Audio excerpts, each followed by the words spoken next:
Assalamualaikum. Aku ucapin dulu ya, terima kasih buat semua yang udah berkunjung ke Beri Biru. Hari ini 10 Agustus 2020. Dan ini video pertama aku yang akan menjelaskan jenis tepung dan kegunaannya. Mungkin masih ada yang belum tahu nih. Yang pertama, tepung terigu. Ada 3 jenis tepung terigu yang umumnya digunakan dengan kandungan protein yang berbeda-beda. Jenis protein dalam tepung terigu adalah gluten. Jenis protein ini ditemukan pada biji gandum, bahan dasar pembuatan terigu. Nah, kita bahas satu-satu ya jenis tepung terigunya. Ada tepung terigu protein rendah yang umumnya memiliki kadar protein 7-9%. Dengan kandungan protein tersebut, resep masakan yang dihasilkan pun lebih garing dan rapuh. Tepung ini sering diolah menjadi kue kering dan biskuit. Ada juga tepung terigu protein sedang dengan kandungan protein 10-12%. Dan tepung ini biasanya disebut tepung serbaguna karena penggunaannya yang bisa untuk segala jenis resep masakan. Misalkan bolu, kue-kue basah dan gorengan. Dan yang terakhir, tepung terigu protein tinggi yang memiliki protein 14-17%.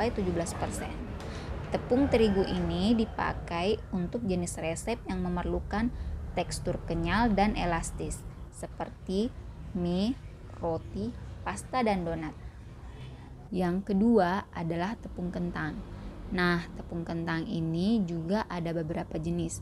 Ada yang sudah dicampur dengan tepung beras yang tidak mudah menyerap minyak, sehingga membuat gorengan lebih garing. Nah, yang saya punya ini jenis potato flakes yang cocok untuk dibuat perkedel, kroket, dan mashed potato. Cukup mencampurnya dengan air panas dengan takaran 1:2,5. Jadi, misalnya 100 gram tepung kentang, tambahkan air sebanyak 250 gram. Siap deh diolah. Yang ketiga adalah tepung sagu.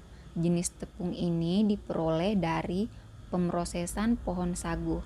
Tepung ini mirip dengan tepung tapioka. Biasanya digunakan untuk pembuatan empek-empek, bakso, kerupuk, dan sumai.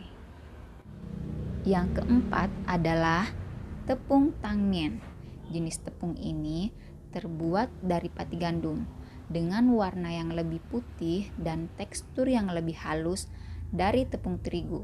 Biasanya digunakan untuk membuat hakau dan bakpao. Selanjutnya yang kelima ada tepung jagung. Ini biasanya digunakan untuk pengental sup dan saus. Pada resep kue kering biasanya ditambahkan untuk merenyahkan. Dan pada resep pembuatan cake dan puding, tepung jagung membantu untuk melembutkan. Dan yang terakhir ada tepung roti atau tepung panir yang terbuat dari roti tawar yang dikeringkan lalu ditumbuk, bertekstur kasar dan biasanya digunakan sebagai lapisan gorengan, misalnya risoles, kroket, dan katsu. Nah, itu dulu ya info dari aku. Semoga bermanfaat dan terima kasih udah nonton. Insya Allah sampai jumpa di video berikutnya.